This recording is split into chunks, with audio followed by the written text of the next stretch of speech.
Hello everyone, welcome online study IQ GK. दोस्तों, आज के इस वीडियो में हम देखने वाले हैं अकबर से संबंधित टॉप 40 प्रश्न।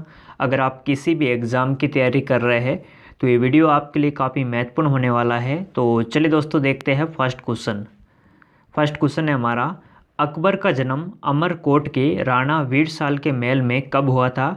तो दोस्तों, अकबर का जो जन्म है ये हुआ था अमरकोट के राणा वीरसाल के महल में हुआ था। और कब हुआ था? 15 अक्टूबर 1542 ईस्वी को हुआ था। तो इस क्वेश्चन का सही आंसर है option number A. Next question है, अकबर का जन्म कहाँ हुआ था। तो दोस्तों, अकबर का जो जन्म है ये हुआ था अमरकोट, सिंध, पाकिस्तान में। तो इस क्वेश्चन का सही आंसर है option number A. Next question है, अकबर की माँ का क्या नाम था। तो दोस्तों, अकबर की माँ का क्या नाम था? हमीदा बानो बेगम। तो इस क्वेश्चन का सही आंसर है ऑप्शन नंबर सी। अकबर के पिता का क्या नाम था दोस्तों? नसीरुद्दीन हुमायूं अकबर के पिता थे। अकबर का बचपन का नाम था जलाल, और अकबर का पूरा नाम क्या था दोस्तों? जलालुद्दीन मोहम्मद अकबर। ये सभी पॉइंट है, आपको याद रखना है, एग्जाम में पूछे जा सकते हैं। नेक्स्ट क्वेश्चन है, जब पंजाब में कलानौर नामक स्थान पर अकबर का 14 फरवरी 1556 ईस्वी को राज्य अभिषेक हुआ, तब अकबर के संरक्षक के रूप में किसे नियुक्त किया गया। दोस्तों, अकबर का जो राज्य अभिषेक है ये कब हुआ था? ये हुआ था 14 फरवरी 1556 ईस्वी को हुआ था। कहाँ पर हुआ था दोस्तों? पंजाब में कलानौर नामक स्थान पर हुआ था। तब अकबर के संरक्षक के रूप में किसे नियुक्त किया गया? बैरम खां को नियुक्त किया गया। तो इस क्वेश्चन का सही आंसर है option number C. Next question है, बैरम खां अकबर का संरक्षक कब से कब तक रहा। तो दोस्तों, जो बैरम खां है अकबर का संरक्षक 1556 से 1560 ईस्वी तक रहा। तो इस क्वेश्चन का सही आंसर है option number A. Next question है, अकबर ने सम्राट बनने के बाद बैरम खां को कौन सी उपाधि दी थी। तो दोस्तों, अकबर ने सम्राट बनने के बाद बैरम खां को खान ए खाना की उपाधि दी थी। तो इस क्वेश्चन का सही आंसर है ऑप्शन नंबर बी।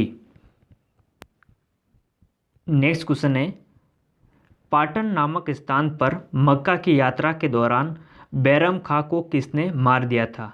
दोस्तों, बैरम खां पर मक्का की यात्रा पर जा रहे थे और पाटन नामक स्थान पर इनकी हत्या किसने की थी? मुबारक खान ने की थी। तो इस क्वेश्चन का सही आंसर है option number B. Next question है, मोस्ट इंपोर्टेंट क्वेश्चन है, एग्जाम में बार बार पूछे जाता है। दोस्तों, पानीपत की जो दूसरी लड़ाई है 5 नवंबर 1556 ईस्वी को हुई थी, ये किसके बीच हुई थी? मोस्ट इंपोर्टेंट क्वेश्चन है दोस्तों। तो दोस्तों, पानीपत की जो दूसरी लड़ाई है ये लड़ी गई थी 5 नवंबर 1556 ईस्वी को। किसके बीच में? अकबर और अफगान सेना के बीच में। अकबर की तरफ से कौन लड़ा था? बैरम खां लड़ा था। और अफगान सेना की तरफ से कौन लड़ा था? हेमू लड़ा था। यानी अकबर और हेमू के बीच में पानीपत की दूसरी लड़ाई है ये लड़ी गई थी। मोस्ट इंपोर्टेंट क्वेश्चन है दोस्तों। पानीपत की 3 लड़ाइयाँ लड़ी गई थी। पानीपत की जो प्रथम युद्ध है ये कब लड़ा गया था दोस्तों? 21 अप्रैल 1526 को लड़ा गया था। बाबर और इब्राहिम लोदी के बीच में लड़ा गया था और इस युद्ध में बाबर है वो विजयी रहा था। पानीपत का जो तीसरा युद्ध है दोस्तों ये लड़ा गया था 14 जनवरी 1761 ईस्वी को लड़ा गया था। किसके बीच में? ये अफगान सेना और मराठाओं के बीच में लड़ा गया था। अफगान सेना की तरफ से अहमद शाह अब्दाली और मराठाओं की तरफ से सदाशिव राव भाऊ है, इनके बीच ये युद्ध लड़ा गया था। दोस्तों, इस युद्ध में अहमद शाह अब्दाली है विजयी रहा था। तो दोस्तों, आपको पानीपत के तीनों युद्ध है ये याद रखना है, एग्जाम में तीनों युद्ध बार बार पूछे जाते हैं। नेक्स्ट क्वेश्चन है दोस्तों, हल्दी घाटी का युद्ध 18 जून 1574 को हुआ था, ये किसके बीच लड़ा गया। तो दोस्तों, हल्दी घाटी का युद्ध कब हुआ था? 18 जून 1574 को हुआ था। ये किसके बीच में लड़ा गया था? तो दोस्तों, ये लड़ा गया अकबर और महाराणा प्रताप के बीच में। दोस्तों, अकबर की तरफ से कौन लड़ा था? अकबर का सेनापति मान सिंह और महाराणा प्रताप के बीच में ये हल्दी घाटी का युद्ध हुआ था 18 जून 1574 को। नेक्स्ट क्वेश्चन है, अकबर ने खानदेश कब जीता था। तो दोस्तों, अकबर ने खानदेश कब जीता था? 1591 ईस्वी में।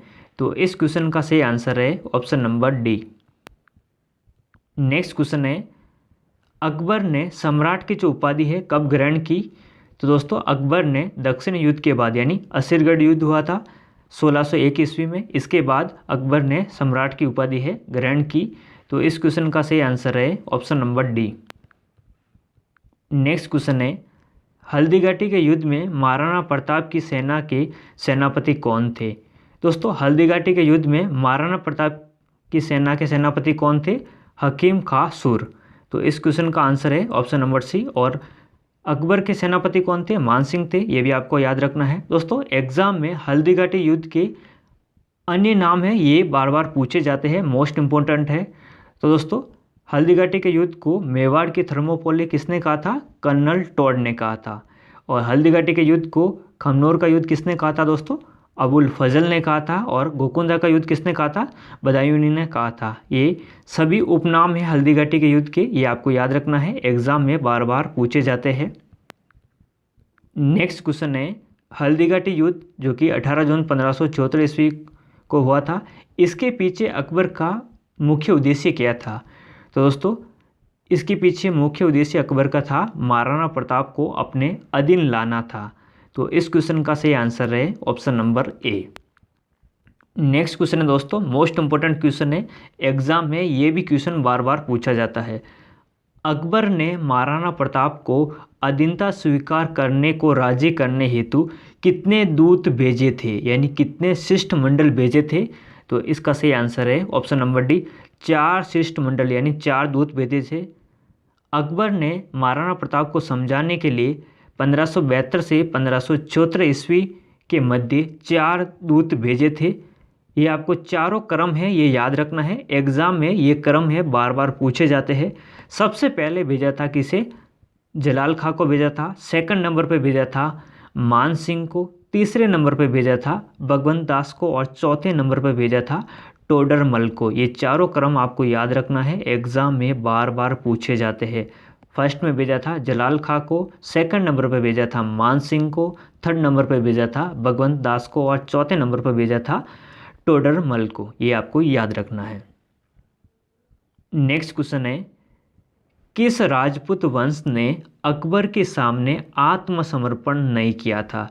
तो दोस्तों सिसोदिया वंश ने अकबर के सामने आत्मसमर्पण नहीं किया था। सिसोदिया वंश के ही राजा थे कौन? महाराणा प्रताप। तो इस क्वेश्चन का सही आंसर क्या है? Option number A. Next question है दोस्तों, गुजरात विजय के उपलक्ष्य में अकबर के द्वारा किस स्मारक का निर्माण कराया गया? तो दोस्तों गुजरात विजय के उपलक्ष्य में अकबर के द्वारा बुलंद दरवाज़ा है, इसका निर्माण कराया गया। तो इस क्वेश्चन का सही आंसर है ऑप्शन नंबर बी। और बुलंद दरवाज़ा दोस्तों कहाँ पर है? आगरा उत्तर प्रदेश में स्थित है। नेक्स्ट क्वेश्चन है, अकबर ने काबुल को किसके अधीन किया, यानी किसे सौंपा? दोस्तों अकबर ने काबुल को वस्तुनिसा बेगम को अधीन किया। तो इस क्वेश्चन का सही आंसर है option number A. Next question है, निम्नलिखित में से कौन अकबर के द्वारा स्वयं मारा गया? तो दोस्तों अकबर ने किसे मारा? तो दोस्तों अदम खां के द्वारा, यानी अदम खां को किसने मारा था? अकबर ने मारा था। तो इस क्वेश्चन का सही आंसर है option number B. Next question है, अकबर की सैन्य प्रणाली आधारित थी, जो अकबर की जो सैन्य प्रणाली आधारित थी किस पे दोस्तों? ये मनसबदारी, यानी जो मनसबदारी सैन्य प्रणाली थी अकबर की। तो इस क्वेश्चन का सही आंसर है ऑप्शन नंबर बी। अकबर की जो सैन्य प्रणाली कैसी थी दोस्तों? ये मनसबदारी सैन्य प्रणाली थी, ये आपको याद रखना है। नेक्स्ट क्वेश्चन है, अकबर के शासनकाल में दक्षिण का निम्नलिखित में से कौन सा प्रांत है मुगल राज्य का हिस्सा नहीं था? ऑप्शन नंबर जो सी है गोलकुंडा, ये मुगल राज्य का हिस्सा नहीं था। तो इस क्वेश्चन का सही आंसर है option number C. Next question है, अकबर द्वारा लागू की गई मनसबदारी जो प्रणाली है वो किस देश में प्रचलित प्रणाली से उधार ली गई? तो दोस्तों अकबर के द्वारा जो लागू की गई मनसबदारी जो प्रणाली है ये मंगोलिया देश में प्रचलित प्रणाली से उधार ली गई। तो इस क्वेश्चन का सही आंसर है option number C. Next question है, निम्नलिखित में से किस मुगल शासक ने दास प्रथा और तीर्थ यात्रा जो कर है समाप्त किया था? तो दोस्तों अकबर ने दास प्रथा और जो तीर्थ यात्रा कर है ये समाप्त किया था। दास प्रथा है ये कब समाप्त की थी? अकबर ने 1562 में की थी। और अकबर ने तीर्थ यात्रा जो कर है ये कब समाप्त किया था दोस्तों? 1563 ईस्वी में किया था। दोनों आपको याद रखना है, दास प्रथा को 1562 में समाप्त किया था और तीर्थ यात्रा जो कर है ये समाप्त किया था 1563 ईस्वी में। नेक्स्ट क्वेश्चन है, अकबर ने जजिया कर कब समाप्त किया था? दोस्तों अकबर ने जो जजिया कर है ये समाप्त किया था 1564 ईस्वी में। तो इस क्वेश्चन का सही आंसर है option number C. Next question है, अकबर के समय भू राजस्व प्रणाली की एक प्रसिद्ध नीति आईन ए देसाला या देसाला बंदोबस्त किसके द्वारा बनाई गई थी? तो दोस्तों जो देसाला बंदोबस्त है ये किसके द्वारा बनाई गई थी? टोडरमल के द्वारा। टोडरमल कौन था दोस्तों? भू राजस्व मंत्री था। अकबर का भू राजस्व मंत्री कौन था? टोडरमल। ये आपको याद रखना है। तो इस क्वेश्चन का सही आंसर है option number C. Next question है, दीन ए इलाई की जो स्थापना है अकबर के द्वारा कब की गई थी? दोस्तों दीन ए इलाई ये क्या है? एक धर्म है और इसकी स्थापना कब की गई थी? तो इसकी स्थापना की गई थी 1582 ईस्वी में। दीन ए इलाई धर्म स्वीकार करने वाला जो प्रथम एवं अंतिम हिंदू शासक कौन था दोस्तों? राजा बीरबल था। तो इस क्वेश्चन का सही आंसर क्या है दोस्तों? Option number A. Next question है, दीन ए इलाई स्वीकार करने वाला प्रथम एवं अंतिम हिंदू राजा कौन था? बीरबल था। बीरबल का वास्तविक नाम क्या था दोस्तों? महेश दास था। क्या नाम था दोस्तों? महेश दास था बीरबल का वास्तविक नाम। टोडरमल की बात करें तो दोस्तों टोडरमल ये भू राजस्व मंत्री था और वित्त मंत्री भी था अकबर का। मानसिंह ये अकबर का सेनापति था। और तानसेन कौन था दोस्तों? तानसेन अकबर का प्रसिद्ध संगीतकार था। ये सभी आपको याद रखना है। चलिए दोस्तों अब हम थोड़ा अकबर के नवरत्नों के बारे में, यानी अकबर के जो नवरत्न हैं इनके बारे में जान लेते हैं।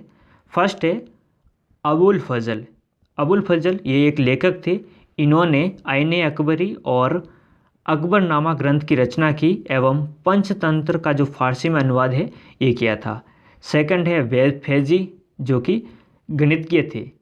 इन्होंने लीलावती ग्रंथ का जो फारसी में है वो अनुवाद किया।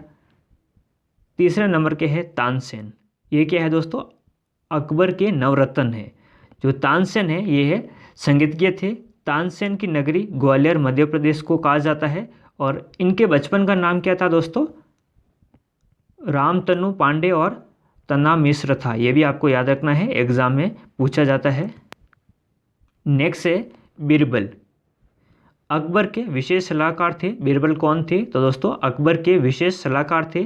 बहुत बुद्धिमान हिंदू राजा थे और इनके बचपन का नाम था महेश दास। ये भी आपको याद रखना है। टोडरमल ये भू राजस्व और वित्त मंत्री थे अकबर के। मानसिंह अकबर के सेनापति थे और ये जयपुर के आमेर के राजा बारमल के पुत्र थे। एग्जाम में पूछा जा सकता है कि मानसिंह किसका पुत्र था? तो ये बारमल के पुत्र थे। नेक्स्ट है अब्दुल रहीम खान ए खाना। ये क्या थे? एक कवि थे जो कि बाबरनामा का एक फारसी में अनुवाद किया था। बाबरनामा का जो फारसी में अनुवाद किसने किया था? अब्दुल रहीम खान ए खाना ने किया था। ये आपको याद रखना है। हकीम हुक्काम ये अकबर के निजी चिकित्सक थे। और लास्ट जो नवरत्न है अकबर के वो है मुल्ला दो प्याजा। ये बात को काटने के लिए प्रसिद्ध थे और ये 2 प्याज खाते थे। दोस्तों ये है अकबर के 9 रत्न। एग्ज़ाम में पूछा जा सकता है कि अकबर के 9 रत्न कौन थे। तो मैंने आपको सारे जो 9 रत्न हैं वो आपको बता दिए हैं, यानी नवरत्न बता दिए हैं। चलिए नेक्स्ट क्वेश्चन देखते हैं। नेक्स्ट क्वेश्चन है फतेहपुर सीकरी का इबादत खाना 1575 ईस्वी में स्थापित किया गया, जो कि पूजा हॉल के नाम से जाना जाता है, यानी पूजा हॉल था। ये क्या था दोस्तों? ये क्या था? वह इमारत जिसमें अकबर है विभिन्न धर्मों के विद्वानों के साथ क्या करता था, चर्चा करते थे। तो दोस्तों फतेहपुर सीकरी का जो इबादत खाना है यानी पूजा हॉल, ये क्या था, तो इसमें क्या है, अकबर है विभिन्न धर्मों के विद्वानों के साथ है चर्चा करते थे। अकबर क्या है, सभी धर्मों को मानने वाला था। तो इस क्वेश्चन का सही आंसर क्या है, option number A. Next question है, आईने अकबरी और अकबरनामा की जो रचना है किसने की थी। ये भी मोस्ट इंपॉर्टेंट क्वेश्चन है, बार बार एग्जाम में पूछा जाता है। तो दोस्तों आईने अकबरी और अकबरनामा की जो रचना है किसने की थी, अबुल फजल ने की थी। किसने की थी दोस्तों, अबुल फजल ने। तो इस क्वेश्चन का सही आंसर है option number A. Next question है, अकबर के द्वारा निर्मित सबसे अच्छी इमारतें कहाँ पाई जाती है। तो दोस्तों अकबर के द्वारा सबसे ज़्यादा जो अच्छी इमारतें हैं ये कहाँ पाई जाती है। तो दोस्तों ये फतेहपुर सीकरी में पाई जाती है। तो इस क्वेश्चन का सही आंसर है option number D. Next question है, अकबर ने राजपूतों के किस घर से सबसे पहले वैवाहिक जो संबंध है स्थापित किए थे। तो दोस्तों कछवाओं से सबसे पहले अकबर ने वैवाहिक जो संबंध है स्थापित किए थे। तो इस क्वेश्चन का सही आंसर है option number B. Next question है, किस सिख गुरु ने अकबर को 500 बीघा जमीन है दी थी। तो दोस्तों रामदास ने अकबर को 500 बीघा जमीन दी थी। तो इस क्वेश्चन का सही आंसर है option number A. Next question है, निम्नलिखित में से कौन सी शासिका अकबर के समकालीन थी। तो दोस्तों रानी जो दुर्गावती है ये अकबर के समकालीन थी। तो इस क्वेश्चन का सही आंसर है option number A. Next question है, अकबर के दरबार में अब्दुलसमद, दसवंत और बशावन कौन थे। मोस्ट इंपॉर्टेंट क्वेश्चन है एग्जाम की दृष्टि से। तो दोस्तों अकबर के दरबार में अब्दुलसमद, दसवंत और बशावन कौन थे। तो दोस्तों ये क्या थे, चित्रकार थे। तो इस क्वेश्चन का सही आंसर है option number D. Next question है, अकबर का जो मकबरा है ये कहाँ स्थित है। तो दोस्तों अकबर का जो मकबरा है ये स्थित है सिकंदरा में। तो इस क्वेश्चन का सही आंसर है option number A. Next question है, अकबर की पत्नी का क्या नाम था। तो दोस्तों इस क्वेश्चन का सही आंसर है ऑप्शन नंबर डी, उपयुक्त सभी। दोस्तों ये सभी क्या है, अकबर की रानियाँ थी, जोधाबाई, सलीमा बेगम और रुकैया बेगम। ये सभी क्या है, अकबर की रानियाँ थी, यानी इनकी पत्नियाँ कह सकते हैं। तो इस क्वेश्चन का सही आंसर है option number D. Next question है, अकबर के पुत्र का क्या नाम था। दोस्तों अकबर का पुत्र कौन था, जहांगीर। तो इस क्वेश्चन का सही आंसर है option number A. Next question है, अकबर की इच्छा अनुसार रामायण का फारसी में अनुवाद किसने किया था। दोस्तों मोस्ट इंपॉर्टेंट क्वेश्चन है एग्जाम की दृष्टि से। दोस्तों अकबर की इच्छा हुई रामायण पढ़ने की, और रामायण को फारसी में अनुवाद किसने किया था। दोस्तों रामायण का जो फारसी में अनुवाद किया था किसने, अब्दुल कादिर बदायूनी ने। तो इस क्वेश्चन का सही आंसर है option number A. Next question है, अकबर की जो मृत्यु है ये कब हुई थी। तो दोस्तों अकबर की मृत्यु हुई थी 27 अक्टूबर 1605 ईस्वी को। 27 अक्टूबर 1605 ईस्वी को अकबर की मृत्यु हुई थी। तो इस क्वेश्चन का सही आंसर है option number A. Next question है, अकबर की जो मृत्यु है ये कहाँ पर हुई थी। तो दोस्तों अकबर की मृत्यु हुई थी फतेहपुर सीकरी में। तो इस क्वेश्चन का सही आंसर है option number B. Next question है, अकबर की मृत्यु के पश्चात मुगल शासक कौन बना। दोस्तों अकबर की मृत्यु के पश्चात मुगल शासक कौन बना था, ऑप्शन नंबर ए जहांगीर। यानी अकबर की मृत्यु के उपरांत उत्तराधिकारी कौन बना था मुगल साम्राज्य का, जहांगीर। तो इस क्वेश्चन का सही आंसर है ऑप्शन नंबर ए। दोस्तों एक प्रश्न आपके लिए है जिसका आंसर आपको कमेंट सेक्शन में देना है। प्रश्न है, हल्दीघाटी का युद्ध है ये कब हुआ था। आपके पास 4 ऑप्शन है, 4 ऑप्शन में से एक आंसर आपको कमेंट सेक्शन में देना है। अगर आपको ये वीडियो पसंद आए तो इसे लाइक और शेयर जरूर कीजिए। मिलते हैं नेक्स्ट वीडियो में, तब तक के लिए जय हिंद, जय भारत।